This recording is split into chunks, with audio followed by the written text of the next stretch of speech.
Não há figura mais nobre dentro da igreja do que um homem em pé com a palavra de Deus anunciando a salvação. O evangelismo público tem sido um grande desafio para a missão urbana. Alguns dizem que não há maior dívida da igreja do que amar, porém também evangelizar. Para conversar sobre evangelismo público, nós estamos recebendo aqui no Missão Urbana o pastor Antônio Gonçalves, que é responsável pelo evangelismo público e também pela missão global na região sul do estado de São Paulo. Ele tem mais de 30 anos de experiência com evangelismo público. E pastor Antônio, obrigado por estar conosco e com toda essa experiência, com toda essa história com o evangelismo público que o senhor traz, qual é o conceito bíblico sobre o evangelismo público? Deus tem nos abençoado, né? Louvado seja Ele. O evangelismo público, ele é bíblico, né? E eu diria que o evangelista mor, por excelência, é Deus. Foi Deus quem, primeiramente, no Jardim do Éden, apresentou o plano da salvação a Adão e Eva. Quando eles caíram em pecado e perderam a liberdade de escolha. Ficaram completamente nas mãos do diabo. E Deus chegou e apresentou o plano da salvação. Então, louvado seja Deus. Deus fez um apelo para Adão, quando ele pecou. Onde estás? Você tem ideia do que você fez? Da besteira que você cometeu? Então, Deus fez um apelo para despertá-lo. Então, o evangelismo público vem de Deus. Aí você percebe que Deus levantou a nação de Israel com um propósito nobre. Exercer uma força centrípeta, uma missão centrípeta. Então você percebe que a nação de Israel foi levantada por Deus para atrair a atenção das nações pagãs ao Deus vivo, para que deixassem de adorar a criatura e adorassem o Criador. Você vê que ali em Gênesis 11 surgiram as nações, e de pessoas incrédulas, pessoas que não criam, os descendentes de Noé, que não criam em Deus, que estavam ali construindo a cidade e a torre. Então ali Deus distribuiu os idiomas e surgiram as nações. Mas Deus não é Deus de um povo só, Deus não é Deus de uma nação só. Ele é de todos os povos, todas as nações, e Ele trabalha constantemente, incessantemente, para salvar todos. E louvado seja Ele. Então você percebe que ao longo dos séculos, Deus tem usado o seu povo. Então a igreja surgiu com uma missão nobre.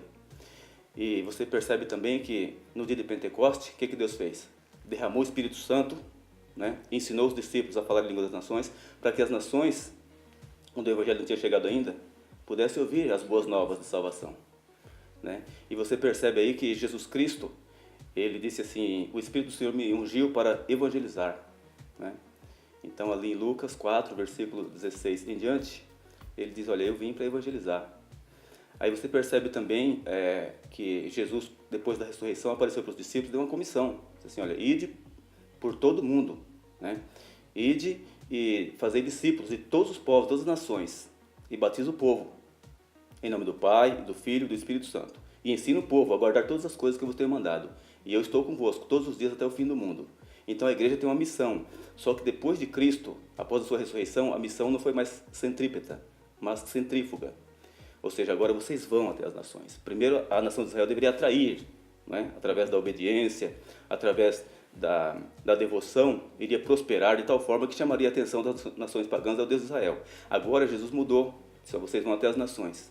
Né? E aí você vê o apóstolo Paulo, você vê Barnabé, você vê Filipe, você vê diversos apóstolos e discípulos indo, né, e proclamando o Evangelho. Então, você percebe também ali em Apocalipse 10, que o Evangelho tem que ir a todas as nações, tribo, língua e povo.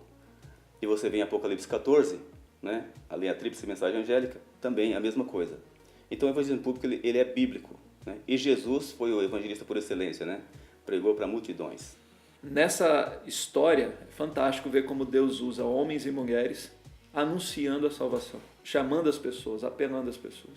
Porém, hoje, dentro do contexto da missão urbana das grandes cidades, parece muitas vezes que o evangelismo público quase que está em desuso.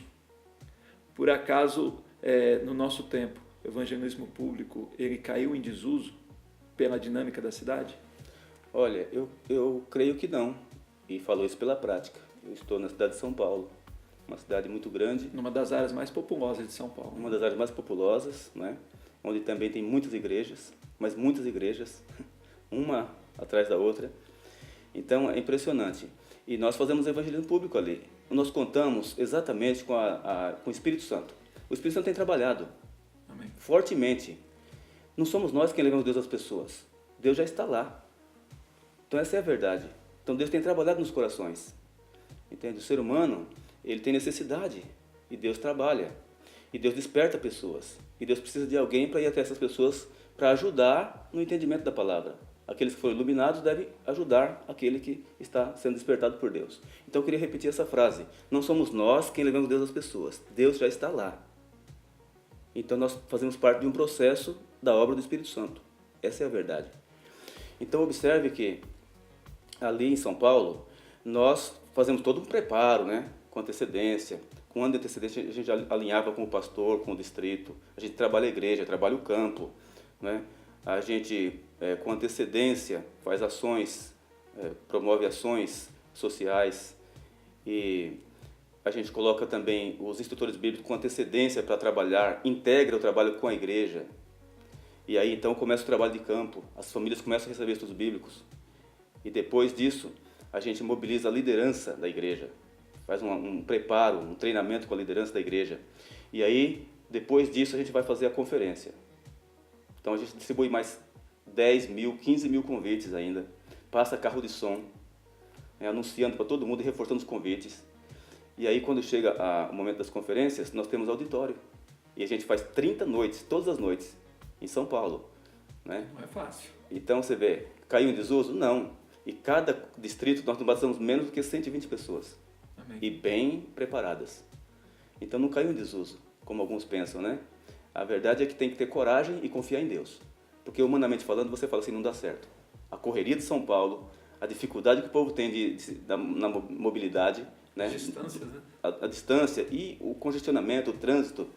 Então, humanamente falando, você fala, não dá certo. Mas quando você ora a Deus e vai fazer, Deus abençoa. Pastor Antônio, hoje as cidades elas são identificadas pela pluralidade. Muitas pessoas de lugares diferentes. Eu acho que tem uma frase que ela diz, é através das relações humanas que a religião cristã entra em contato com o mundo. A igreja usa maneiras diversas de se fazer evangelismo. Essas ações, literatura, a obra médico-missionária, as ações de serviço, as ações de amor, como alinhá-las com o evangelismo público? E qual o papel de cada uma delas? Veja, olha, nós não podemos colher onde não foi semeado e nem cultivado. Então, para que haja uma boa colheita e farta colheita, é necessário que haja um bom preparo do solo, a semeadura, o cultivo, né? Para que essa plantação viçosa possa crescer, se fortalecer, dar frutos. E precisa haver uma boa colheita. Então, note que exige um processo. E o evangelismo público é parte do processo, parte importante que dá sentido ao processo. Se a pessoa ficar só semeando, ou cultivando e não colher, aí vira um fim em si mesmo. Então, veja, as ações sociais são importantíssimas, porque desperta as pessoas. Você vê, a obra médico-missionária, Jesus fazia muito isso, atendia as pessoas na sua necessidade, ou nas suas necessidades. Então, você percebe que isso é importantíssimo, porque a pessoa se sente abraçada, amada, e você sabe que os 10 mandamentos da lei de Deus se resumem numa palavra só, amor. Amor. Então, o que acontece? Acontece que a pessoa se sente amada, abraçada. Você vê, a pessoa sente que você está realmente interessado nela, no bem-estar dela, físico, mental, e aí tem que ter a intencionalidade espiritual. Então, você vê aí, por exemplo, literatura. O pastor Ayrton Killer, com uma brilhante ideia, ele estabeleceu aqui na América do Sul, todo ano, distribuir livros missionários. E tem sido uma grande bênção, milhões de livros têm sido distribuídos. E daí? O que se faz com isso? Semeia, mas e aí? Então tem que ter estratégia de colheita. Então tudo isso é importante para uma boa colheita. Então temos que aproveitar essa semeadura. A igreja semeia naturalmente. Você vê, cada pessoa, cada membro da igreja tem sua influência, com seus parentes, seus amigos, seus vizinhos, né? Então, nós precisamos ter estratégia de colheita para exatamente colher aquilo que foi semeado, aquilo que foi cultivado. Só que tem uma coisa interessante aí. O processo de colheita, ao mesmo tempo que colhe, também semeia e cultiva. Levanta uma onda muito grande. E que se houver uma continuidade, não para de colher nunca. Então, é uma bênção. Então, note que é importantíssimo. É o evangelismo de colheita que dá sentido à semeadura e cultivo, porque mobiliza todos os departamentos para um fim. Vamos ter uma colheita aqui, ó. E aí, então, dá sentido a todos os departamentos. Sendo mais específico agora sobre o evangelismo pessoal. sobre o ministério do evangelismo pessoal, aqui que a pessoa vai, né, de encontro com o outro. Alguns podem levantar uma questão: o evangelismo pessoal ele pode ser mais importante que o evangelismo público. Na sua visão, como a gente pode harmonizar essas duas ações importantíssimas da igreja? Olha, nós não podemos basear uma pessoa que não tenha recebido estudos bíblicos. Você vê? Ela tem que ter recebido estudos bíblicos. Então, o evangelismo pessoal, o ministério pessoal, é importantíssimo, né? Porque tem que dar o estudo bíblico. A pessoa precisa entender o plano da salvação. A pessoa precisa entender os mandamentos de Deus, as regras de Deus, para que ele possa servir a Deus melhor. Entende? Mas não pode parar aí. Tem gente que dá estudo bíblico muito bem, mas não sabe fazer apelo. Entende? Então falta algo, porque o apelo é divino. Tem gente que fala assim: não pode fazer apelo, tal, está invadindo a liberdade ou a privacidade. Não, senhor. Deus fez apelo. Está induzindo, às vezes alguns falam. Está induzindo e tem que induzir mesmo. Tem que induzir mesmo. Está forçando, tem que forçar mesmo. Escuta bem, tem que forçar. Veja, certa ocasião, uma senhora chegou para mim e falou assim: Pastor Antônio Gonçalves, o seu instrutor bíblico da sua equipe está forçando minha interessada a se batizar. Eu falei assim para ela: tem que forçar mesmo. Ela levou um susto, ela achou que eu ia... Pensou que você ia falar o contrário. Eu falei: tem que forçar mesmo. Eu falei assim: escuta aqui, o diabo está forçando ela a ficar no mundo, tá ou não tá? Eu falei: tá ou não tá? O diabo está forçando ela a ficar no mundo ou não está? Tá. Eu falei: então, nós somos agentes de Deus para forçar a pessoa a entrar pelo caminho certo. Então, note bem, em última instância, vamos respeitar, logicamente, a decisão dela. Mas como as pessoas estão amortecidas espiritualmente, tem que dar tranco para que ela possa acordar e entrar para o caminho estreito e servir a Deus. Então, o apelo é fundamental. E no evangelismo público, o que a gente faz? No meu caso, por exemplo, eu dou estudo bíblico. Então, mesmo que uma pessoa, não tivesse recebido nenhum estudo bíblico em casa, ele vem na conferência e recebe 30 estudos bíblicos, profundos. A série toda. A série toda. E apelo cada noite, para tomar decisão firme ao lado de Cristo, colocar em prática, entende? Porque se você ensina, tem autoridade para apelar. Então, veja que uma coisa complementa a outra. Então, o trabalho pessoal é importante, mas tem que ter um programa aqui voltado para o interessado. Aí que está o ponto. Ele vem, tem boa recepção, boa música, entende? Tem bom alimento. Então, ele vem, tem um programa especial, né? Aí, isso complementa. Então, só o evangelismo público não resolve, porque a realidade da pessoa, ela vive aonde? Em casa. Tá vendo? Então, uma coisa não subsiste sem a outra. Né? Tem que haver a semeadura, e a gente considera o trabalho pessoal em casa como parte da semeadura, e tem que haver esse programa de colheita, que é o evangelismo público. Mas nesse sistema, então, pastor Antônio, a boa recepção, a boa música, constrói um ambiente para que a pessoa receba um bom alimento, que é a palavra de Deus, certo? Sim, o alimento espiritual, né? Você vê, a pessoa vem para a igreja e ela tem que ser alimentada espiritualmente, tem que entender bem a palavra. Então, o evangelismo público dá essa oportunidade, né? A pessoa vem para a igreja, tem um programa voltado para ela, e ela então é enriquecida com esse alimento espiritual. Nós sabemos da sua carreira, é uma carreira belíssima, uma carreira muito grande, uma experiência muito grande com o evangelismo público. Desde 97 fazendo evangelismo em uma grande metrópole como é São Paulo.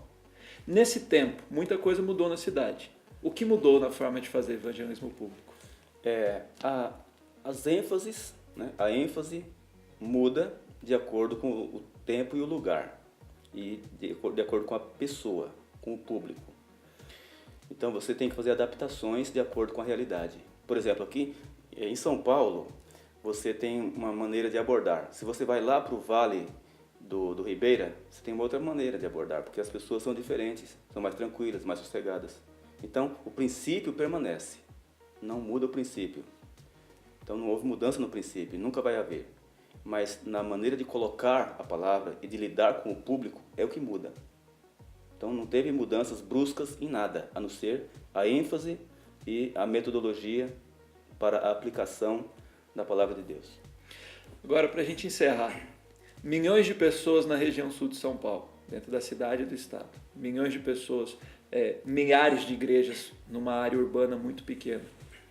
Como lidar com esses desafios e como o evangelismo público pode ser uma receita vitoriosa para a missão de evangelização da igreja nesse lugar? Olha, eu volto a dizer assim, que Deus tem trabalhado fortemente. Amém. E repito a frase que eu já disse aqui: não somos nós quem leva Deus às pessoas, Deus já está lá e nós temos que confiar nisso. E Hoje é um dia, amanhã é outro. Hoje a pessoa está de um jeito, amanhã está de outro. A vida bate na gente, depois a gente morre. É bem assim a vida, entende? Então a vida descreve uma parábola. E a pessoa nasce e vai sofrendo até a morte. E todo mundo sofre. Negro, branco, rico, pobre, todo mundo sofre. Estudado, analfabeto. Então, veja, todas as pessoas necessitam de Deus. Então, os desafios são grandes. Se você ficar pensando humanamente, você não faz evangelismo. Mas se você pensar na realidade das pessoas e no trabalho do Espírito Santo, você vai fazer e vai ter grande êxito. Porque o Espírito Santo está à nossa disposição. Deus diz isso na palavra. E ele precisa de pessoas dispostas para efetuar o trabalho. Então, os desafios na cidade são grandes, né? Mas quando você se coloca nas mãos de Deus, o resultado é maior, né? Então, note que a gente tem trabalhado assim com preparo, já disse, com antecedência. Nós preparamos o campo, preparamos a igreja, trabalhamos nas casas do povo, e ainda assim entregamos 15, 20 mil convites na região, passamos um carro de som, entende? Então tudo isso faz parte do preparo. E esse trabalho todo de antecedência, na verdade, encoraja os irmãos, porque os irmãos muitas vezes estão assim, acomodados, e esse trabalho todo encoraja os irmãos para trazer os interessados. Entende? Vem pessoas pelo convite, vem pelo carro de som, vem, mas é pouco. Mas quando a igreja percebe que vai acontecer algo grande, nobre, então eles vestem a camisa. E aí convida o povo. Então a gente sempre tem um bom auditório e uma boa colheita. Então meu recado para a pessoa que está nos assistindo e vai fazer evangelismo, eu vou dizer, o segredo de tudo está no preparo e na oração. É o esforço humano atrelado ao poder divino. É daí que vem a bênção e a grande colheita. Que Deus abençoe você, que você seja um grande ganhador de almas. Que você possa ter coragem e fazer o evangelismo. E você vai ver o que Deus pode fazer com você e através de você. Pastor Antônio, obrigado por estar conosco e fica a nossa oração para que Deus levante milhares de pessoas comprometidas em levar o Evangelho de Jesus Cristo a muitas pessoas nas grandes cidades.